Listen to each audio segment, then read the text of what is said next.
اکثر لوگوں کا ایک سوال ہوتا ہے کہ کیا قسمتوں کا بدل جانا اور تقدیروں کا پلٹ جانا ممکن ہے؟ کیا اللہ تعالیٰ ایسے کوئی اشارے بھی ظاہر کرتا ہے جس سے معلوم ہو سکے اللہ تعالیٰ ہماری قسمت بدلنے والا ہے؟ تو یاد رکھو، جب اللہ تعالیٰ کسی کی قسمت بدلنا چاہتا ہے نا تو اسے کچھ اشارے بھی ظاہر کرتا ہے۔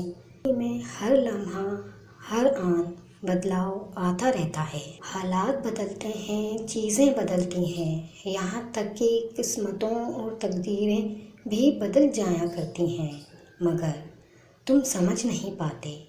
اللہ تعالیٰ قرآن پاک میں فرماتا ہے، اے انسان، جو خیالات تیرے دل میں گزرتے ہیں ہم انہیں خوب جانتے ہیں، اور جان رکھو زمین و آسمان تک اس کائنات میں جو کچھ بھی ہو رہا ہے وہ تنہا خدا کی حکم سے ہو رہا ہے، اور کسی بھی معاملے میں کسی کا کوئی دخل نہیں کہ وہ کسی کی قسمت پر اثر انداز ہو سکے۔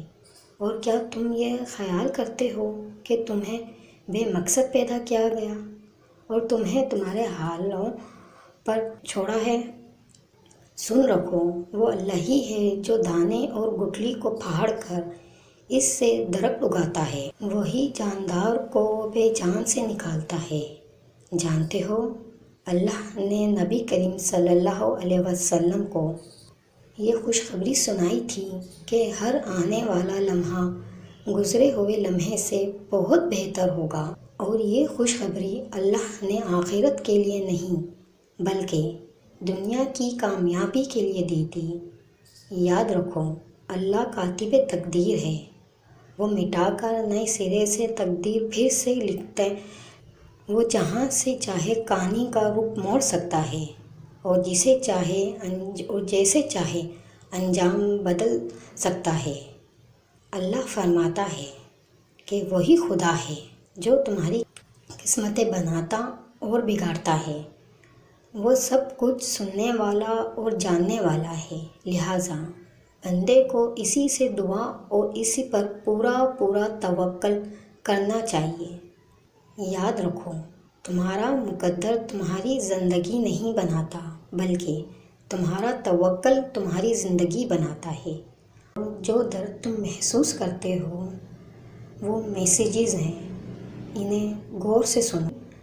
کوئی خزانہ سانپ کے بغیر، کوئی پھول کانٹے کے بغیر نہیں، اسی طرح کوئی خوشی غم کے بغیر نہیں ہے۔ بلندی پر جانا ہمیشہ مشکل ہوتا ہے، جبکہ راستے پر چلنا شروع کر دیں تو راستہ نظر آنے لگتا ہے۔ یاد رکھو، زندگی گھر کر اٹھنے کا نام ہے۔ قسمت تب ہی بدلتی ہے جب انسان گھر کر کھڑا ہوتا ہے۔ تم خود کو کمزور کیے بغیر اپنے حصے کا کام کیے جاؤ اور باقی اس منصوبہ ساز پر چھوڑ دو جو کاتب تقدیر ہے۔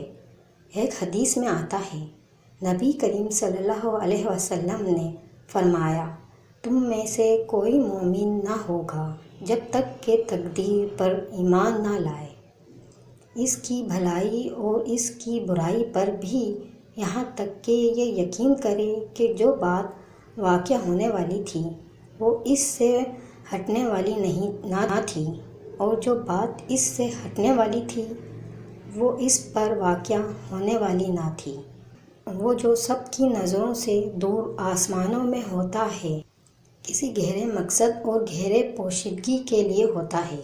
یاد رکھو، تمہارا حق پر قائم رہنا ہی اس بات کا اشارہ ہے کہ انہیں پلٹنے والی ہے۔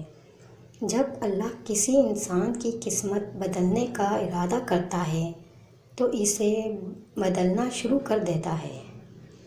اس کی سوچ، اس کی ترجیحات اور اس کی نظریات میں بہتری آنا شروع ہو جاتی ہے۔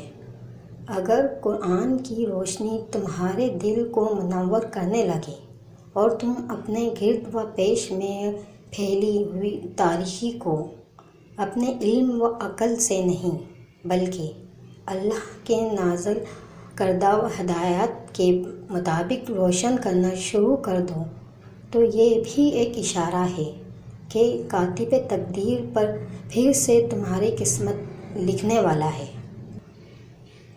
اور تمہاری زندگی کے سارے ٹیڑھے راستے سیدھے اور صاف کرنے والا ہے۔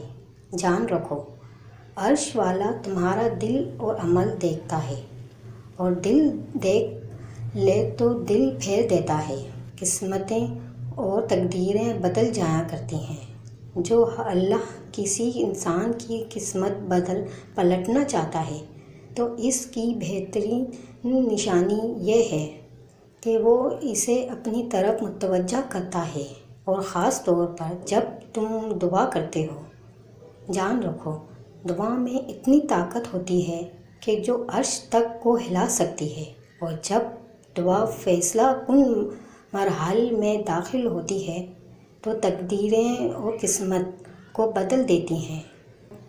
اور اس کے لیے مقدر کا مڑنا کیا مشکل ہے۔ جس نے مشرق اور مغرب پر رکھے ہیں تمہاری قسمت جگانے کو، تو خدا کا نام ہی کافی ہے ہزاروں غم مٹانے کو۔ عقل موسیٰ جیسا ہو تو قسمت یوسف کی طرح بدلتی ہے۔ قسمت سے مایوس نہیں ہوا کرتے، اللہ سے بڑے بڑے گمان ہمیشہ رکھتے ہیں۔ مطمئن ہو جاؤ، جو گہرا تم نے اللہ پر کیا ہے وہ اس بات کا ثبوت ہے کہ وہ تمہاری قسمت میں لکھ دی گئی ہیں، انشاءاللہ۔ ویورز، میری اس ویڈیو سے آپ کو کچھ بھی اچھا لگا ہو تو مجھے کمنٹ میں ضرور بتائیے گا، اور ویڈیو کو لائک کر کے چینل کو سبسکرائب بھی ضرور کیجیے گا۔